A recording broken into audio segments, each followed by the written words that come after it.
Hello, everybody.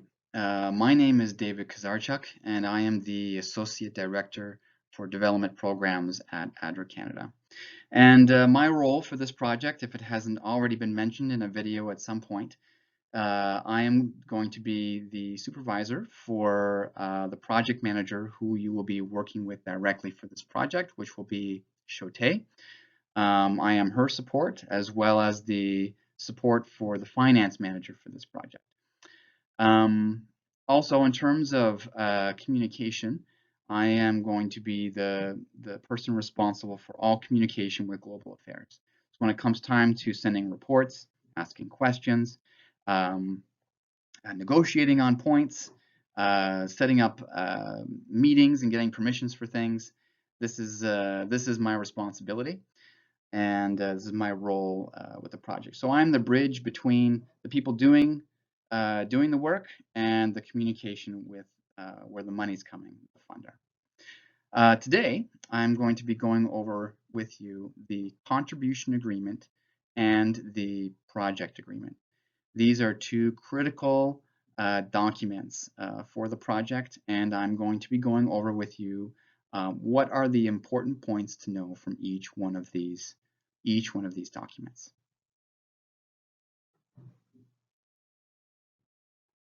Okay, so we'll get right into it. What is the contribution agreement, or what's otherwise known as the CA? Well, this is the agreement between ADRA Canada and Global Affairs Canada, also known as GAC or GAC. The CA governs how ADRA Canada and GAC are going to work together, and specifically, it clarifies. Let me get out my pen here.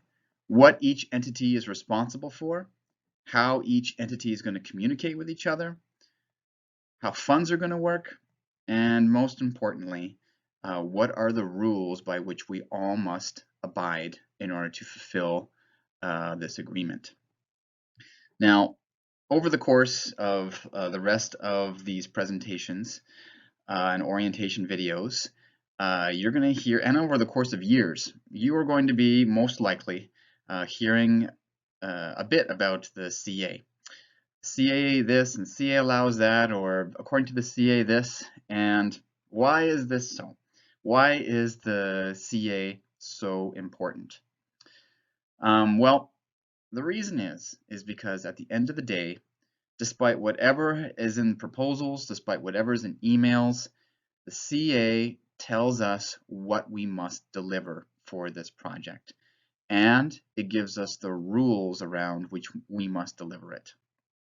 So even between ADRA Canada and GAC, a significant portion of the communication revolves around the CA. So it's important that we all have at least a basic understanding of the CA. Okay. Now, what is the project agreement? Okay, so the agreement between ADRA Canada and the funder GAC is called the contribution agreement, but the agreement between ADRA Canada and the implementing office, which in the case of BRIGHT is ADRA Niger, ADRA Sudan, and ADRA Myanmar, the project agreement is that agreement between us and the implementing offices. Each office between the three countries has a separate project agreement, or PA, but the agreements are very similar. And the project agreement is largely based off the CA. Okay, so there are a lot of sections have almost been directly copied. A lot of the rules are basically we just passing the rules that are applying to us, and they're applying to the implementing offices as well. The project agreement also governs how ADRA Canada and each office is going to work together. And specifically, it again clarifies basically the same thing. What each entity is responsible for, how each entity is going to communicate with each other, how funds are going to work, and the rules under which we are going to abide. All right, next slide. Okay, so the way that this is the way what I'm going to do here is I'm basically going to go over some very minimal things about the CA, things that are you know, things that are, I guess, common to each country team situation. But for the most part, I'm going to be focusing on the project agreement because, again, like I say, most of what is included in the CA is included in each country's agreement, and it's a lot of times it's made even more specific. So I'm going to be spending a little bit of time on the CA, but I'm going to be spending the majority of my time going over with you the project agreement. Okay, so let's talk about the CA. So the CA, one of the important things that it includes is what are the important dates. So, for example, the start date is May 1st, 2020. The end of project activities is December 20th, and the end of the contract is March 20, 2024. Okay, end of project activities means basically that the project itself has stopped. So as in we're not really implementing anything anymore. And between the December and March dates is really when we're holding on to only staff that are going to be helping out on reporting and close out activities that are not related to implementation. Okay.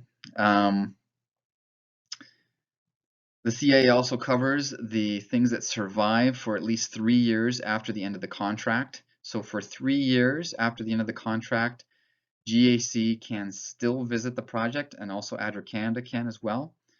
There's the right to audit the project 3 years later, and there's the right to respond, the right of GAC to respond, to defaults. So that is to say, if there is a early termination of the contract and one of the entities defaults, well, even for up to 3 years after the termination of the contract, this GAC and ADRA Canada reserve the right to continue following up on that particular thing, and also for 3 years after intellectual property rights survive. So these are things to keep in mind. Also, something in the CA and that is not perhaps generally well known by everybody, is that GAC is not just giving ADRA Canada money for this, but there's a cost split. It's actually why it's called a contribution agreement to begin with, because these are going to be the rules around GAC's contribution.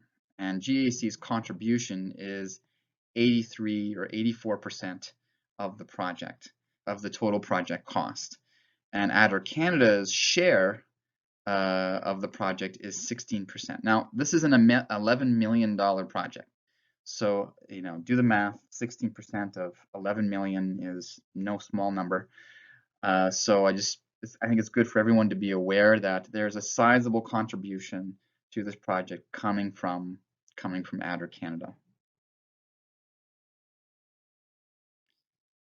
Okay, so some other important sections, and I'm not going to, because a lot of other presenters are going to be involved here, I'm not going to try to cover everything. I'm just going to tell you the different sections that are covered, and most of these things are going to be covered through the course of the orientation, and I'll let you know who those people will be.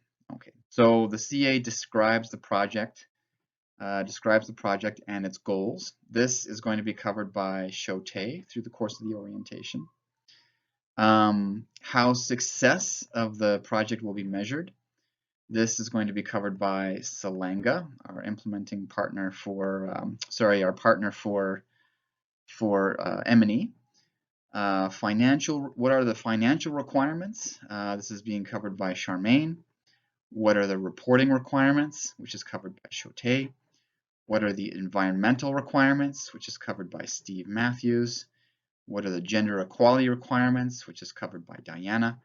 And what are the language requirements? Now, the language requirements, I can just quickly speak to. Basically, the CA stipulates that key project documents and key communication related to the project has to be in both English and French.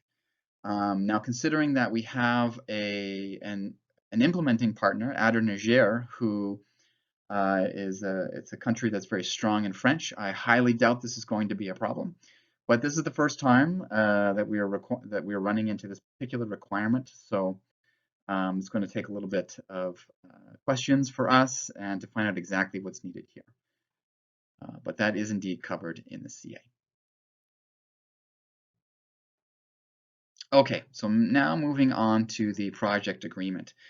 And so what I'm going to do here is just, first let me start off. It would be a good idea for the key project staff to review the project agreement. It is our contract between ADRA Canada and your office. And the rules around how we're going to work together are stipulated there. It would be, and a lot of things that are in there apply not just to like a project manager, but apply to people doing procurements, apply to gender aspects, to M&E. Anyway, it's wide ranging. So I would highly recommend that each key project staff, not just the project manager, but especially the project manager, be familiar with the contract, with the project agreement. Okay. So, but what I'm going to do is I've gone through the project agreement, and I'm going to put into this orientation the key points that I think are extremely important for everyone to be aware of. Okay. It's not going to be an exhausted word by word covering. But really the key things, of which there are unfortunately quite a lot. So I highly encourage you to pay attention to this. And if you have questions, I'm always open to fielding questions about the project agreement. Okay.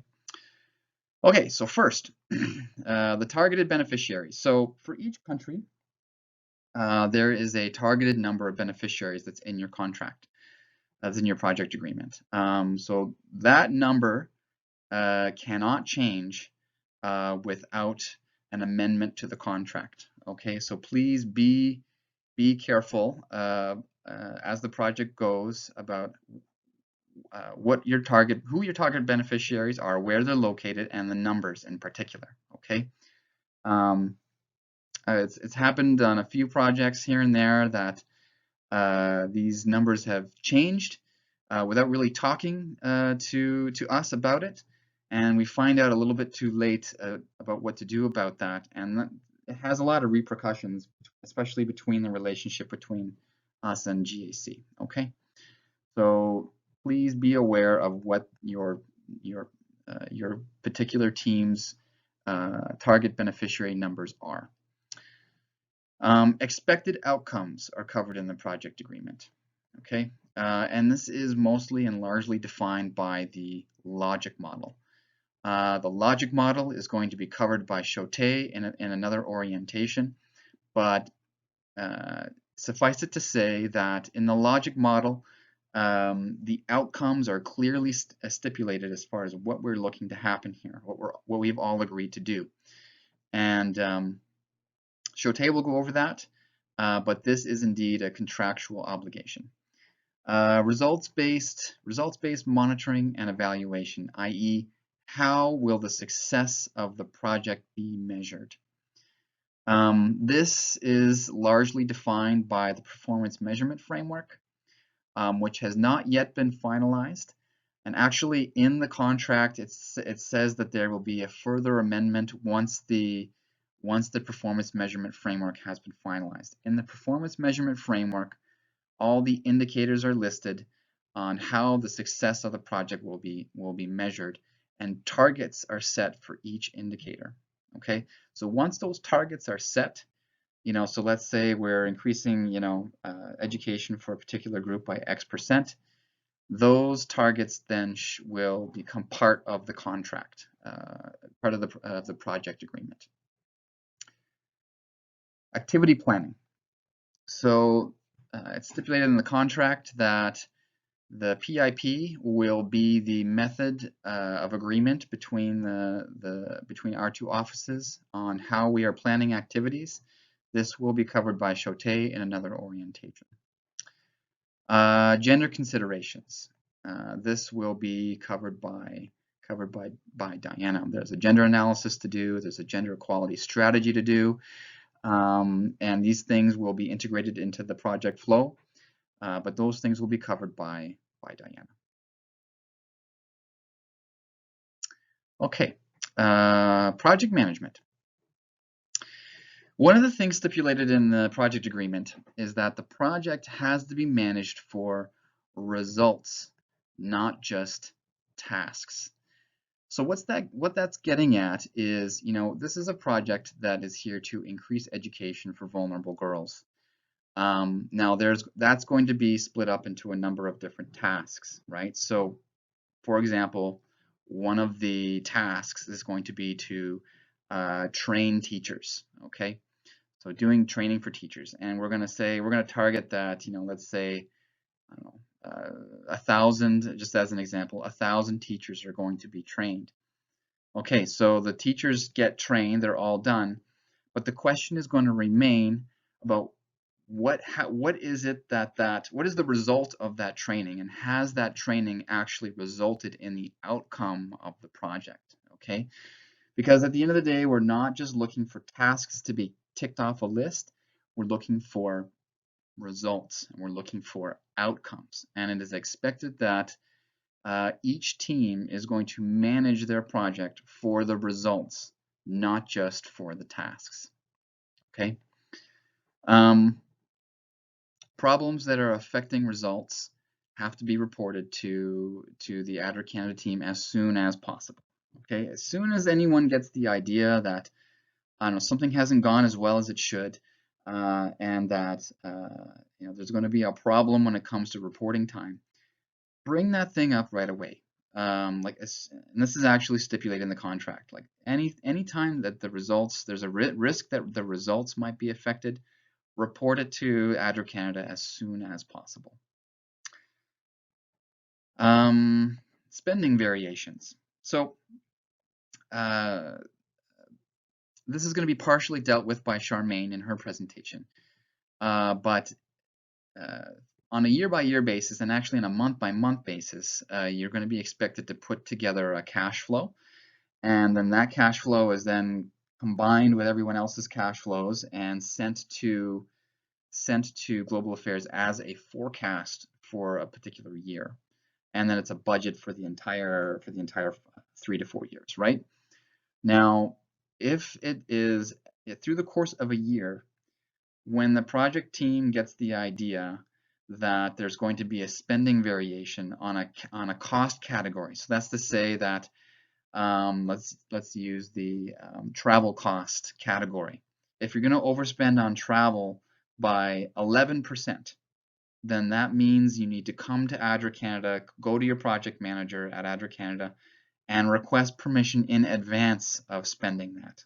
Okay, and there will be templates for this, and there will be a process for this, but contractually, permission must be sought before exceeding cost category percentages. Okay, so Charmaine will go over with you what the cost categories are. There's travel, there's training costs, there's other project costs, other administration costs. I can't remember exactly. There's salaries, there's subcontractors, and she'll outline for you what the cost categories are. But as far as project management goes and financial planning goes, there's thresholds that you cannot exceed without permission first. Okay. Also, as far as project management goes, the project team is responsible for managing any local partner or consultant. Okay, so if you have partnered with a local organization or multiple local organizations to accomplish certain parts of the project, it is indeed the implementing team's responsibility to manage those implementing partners. Okay. Financial requirements is another important section of the PA. And again, Charmaine will cover this, but just a few additional points that I thought I should highlight. Make sure that hard copies of all receipts, all reports, all project-related documents are retained for 7 years after the funds have been expended. Okay, this is to facilitate any potential audits coming down the road. And also, for up to 7 years, the implementation, or the project office has to make facilities available for an audit if it occurs, up to 7 years after the fact.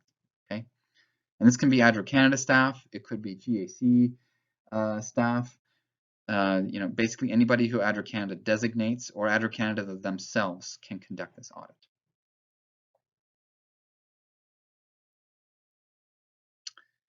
Okay, monitoring visits.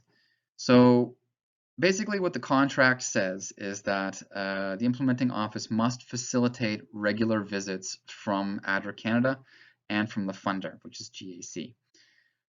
So you can, as a general policy, ADRA Canada plans on annual visits. So you can expect at least one visit per year from ADRA Canada staff. And that visit can be of a number of different things. It can be like a financial monitoring visit. It can be an M&E monitoring visit. It could be like a project monitoring visit. It could be by the executive director. At the end of the day, we endeavor to visit each project location at least once per year. I would say on average, probably we would visit each place at least. And actually, I'm going to leave this to Chote to cover, but I believe that we are expected to do quite a lot of project visits, even much more than annual for this project. So please, that'll be worked out with Chote. But as contractually, each office is expected to facilitate those visits. And those visits can occur for up to 3 years after the end of the project. Okay. The gender analysis. So that is something that'll be covered by Diana. As far as hosting annual dissemination meetings, so we aim for once a year to conduct an annual dissemination meeting. Now, coronavirus, COVID has interrupted these plans a bit, but eventually, hopefully, we'll get back to normal, and we'll start having these dissemination meetings again. In the PA, it says that each office must be willing to host or attend dissemination meetings. Okay, and usually what we do is we pick one country, and that's where everyone flies to, and the dissemination meetings are held there. Okay. It is expected that the project team is going to monitor for security risks. So this can include anything, political risks, weather risks, anything along those lines, anything that might have a potential impact on the project outcomes. The Canadian staff, we're not there, so we can't monitor these kinds of things. So it is 100% up to the project office to monitor internal or external risks to the project. The PA covers how the funding works, how the budget works, and how advances work. Now, this will be covered by Charmaine. You do, as per the contract, you will receive monthly transfers from ADRA Canada, and the idea is to keep each office funded 3 months in advance. So basically every month we top you up for up to 3 months, okay? So this should be quite well enough to keep enough funding there. These funds, though, these fund transfers, as Charmaine will cover, are contingent on getting the reports from you on time. So if reports are delayed, it actually delays the entire process behind making financial decisions, which can be dependent on how much funding that you're going to get on any given month. So please get us those, just a plug here, please get us those reports on time. And one note about this that's important to know is that ADRA Canada does entirely reserve the right to withhold funding if we are not satisfied with the quality. Okay, now, to my knowledge, I mean, I've been at ADRA for 7 years now, and I have not been personally involved in any project where this has actually occurred. Okay, but it is important to know that ADRA Canada does reserve the right to do this if, for whatever reason, we're not satisfied with the quality of what's being done. All right. Delegation of services. So we touched on that a little bit. So services, that is to say partnerships, where you say, okay, this particular part of the project we're delegating to a local partner. These cannot be delegated without approval from GAC, from ADRA Canada. So, we understand through the course of the proposal that there's going to be quite a lot of partnerships and delegation of services. It's understood. But ADRA Canada will want to review the agreements that will be set up between each country office and the local partner, which is why we are reserving to have to approve those partnerships first. So please be aware of that in your planning process. It also will mean that contracts will need to be available in English as well. The implementing office is responsible for compliance with PA. So if you delegate, if you form a partnership, then all of the sections that are in the PA with you, those apply to the partners as well. So, and it's up to the implementing office to make sure that those things are being adhered to. Also, lastly, about delegation of services, the implementing office is responsible for making sure that the financial systems of the partner that you're working with are adequate. So, if there's a partner that you're working with and their financial system is just Excel, well, that might not be okay. You'll be able to rely on our financial team a bit on this, but at the end of the day, it's the implementing office's responsibility to make sure that the financial systems that are in place with your partner are adequate for compliance with your agreement with ADRA Canada.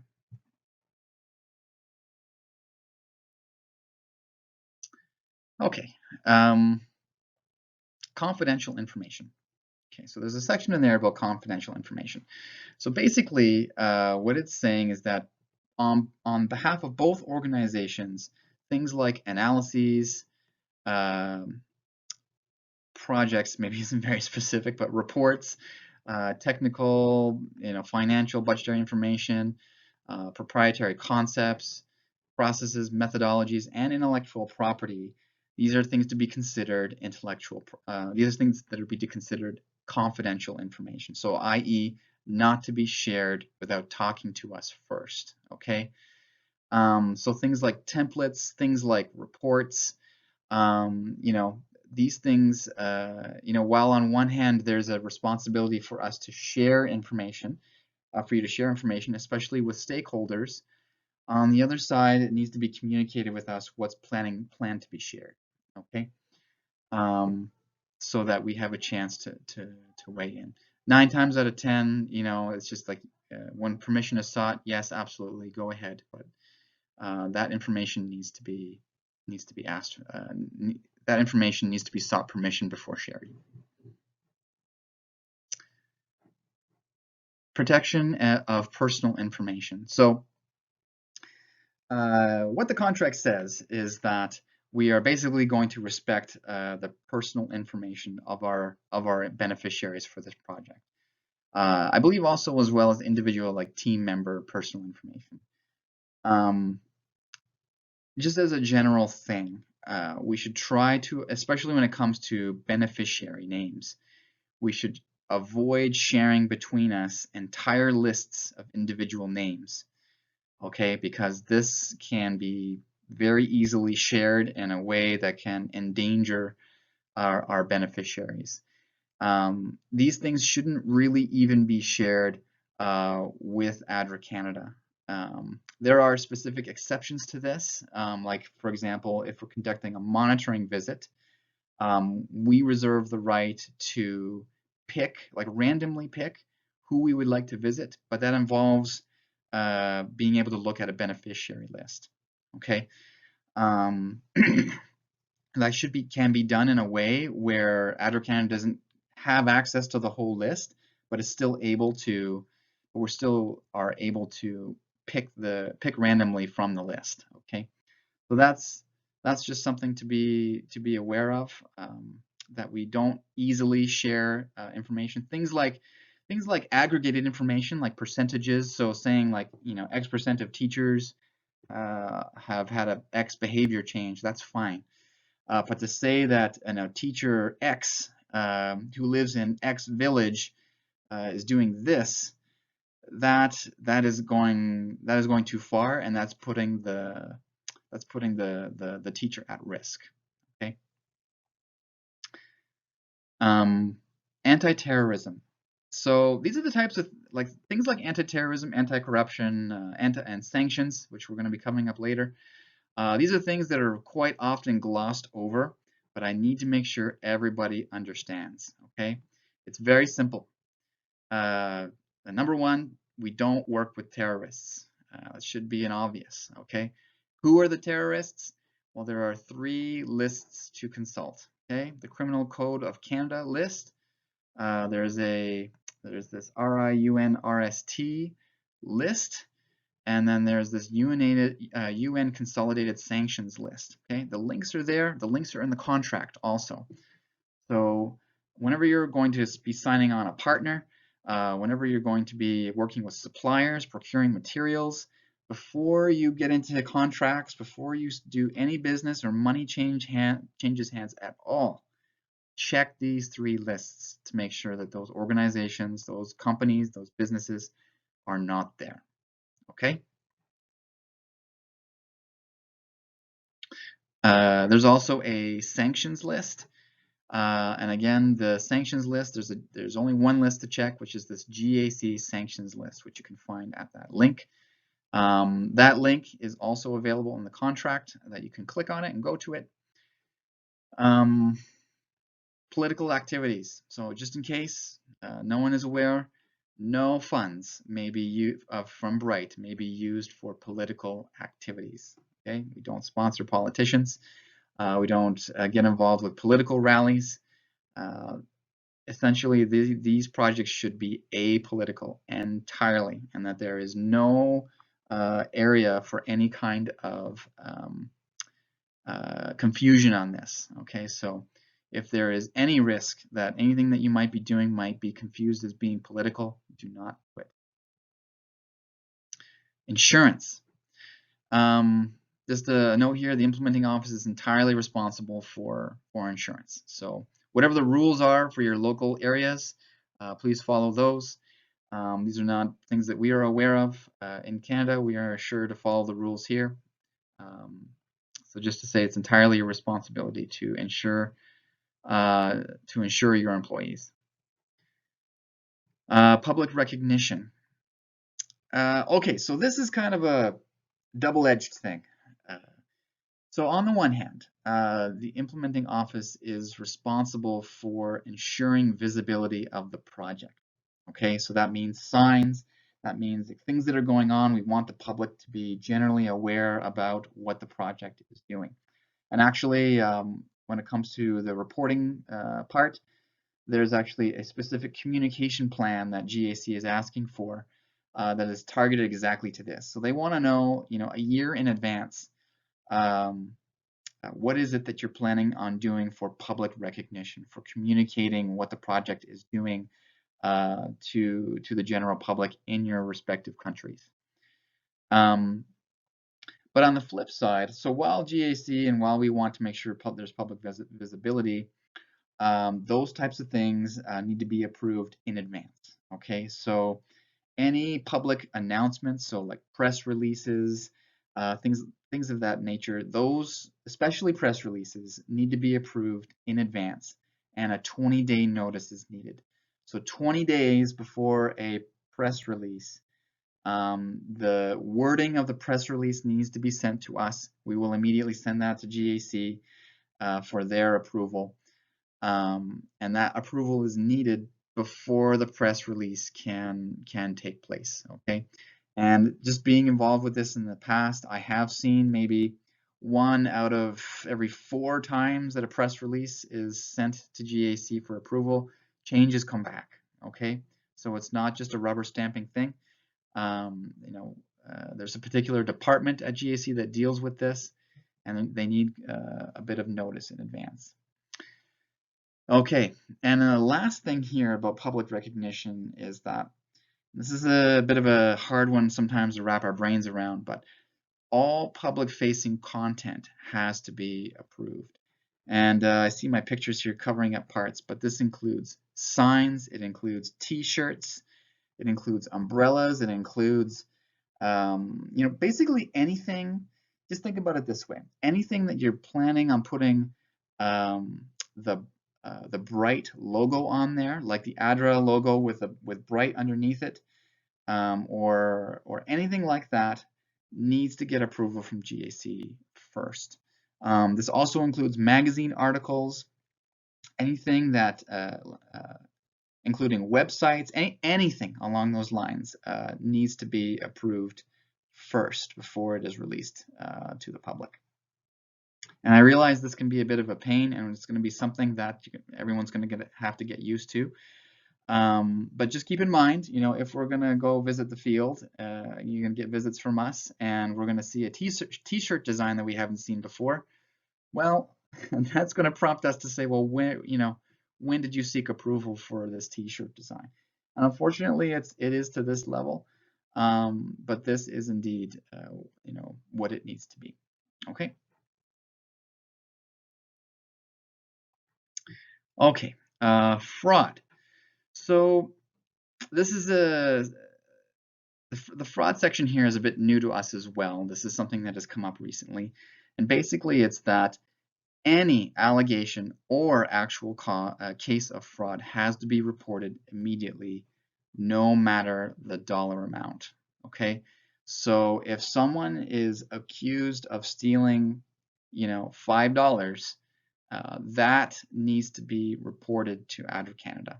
Okay, and we will in turn have to immediately report that to GAC. And from there, there's a process that we will follow, and we will go from there. But this is something to really take to heart, is that any allegation, that is to say, if anyone is even accused of committing fraud, that has to be reported to ADRA Canada. It is, of course, the implementing office's responsibility to make sure that there are appropriate controls in place to catch fraud.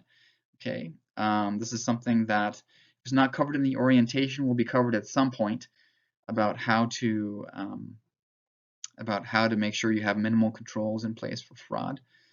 And lastly, and very importantly, no one who is convicted of fraud, bribery, or corruption within the last 3 years can work for the project. And this includes staff of local partners and subcontractors. Okay, so actually this is something that when you sign the project agreement with us, you are stating to us that no one who is working with the project has been convicted of these things within the last 3 years. And if that changes through the course of the project, that is something that we need to be notified right away. And the person who is convicted of any of these things will no longer be working for the project at that time. Bribes. So I'm just going to kind of go directly from what the wording is in the contract. No offer, gift, payment, consideration of, or benefit of any kind which constitutes an illegal action in Canada, keep in mind here, or any jurisdiction is to be performed. Okay. PSEA, prevention of sexual exploitation and abuse. This will be covered by Diana in a bit more detail, but just quickly, there are a couple of forms that need to be signed by the project staff that are attesting to things put in place to avoid sexual exploitation and abuse. Okay, and that's it. I hope that I didn't speak too fast, or that I didn't cover too much, or that you guys weren't too bored. I really do want to stress that even though this might be tedious, or maybe something that these are hard topics to deal with, that these things are very important. And I really hope that we're all going to take the stipulations of the contract to heart. They really do They really are a guide between the two organizations on how we're going to work together, and I hope that you'll pay extra special attention to them. On a personal note, I'm looking forward to meeting all of you at some point in the future. It's a little difficult for us to kind of work in this coronavirus environment where we're all very isolated. But I know I have faith that at one point these restrictions are going to be removed, and I will be looking forward to the opportunity to visit each and every one of you. Okay, so with that, God bless, and I hope we'll see you soon. Bye-bye.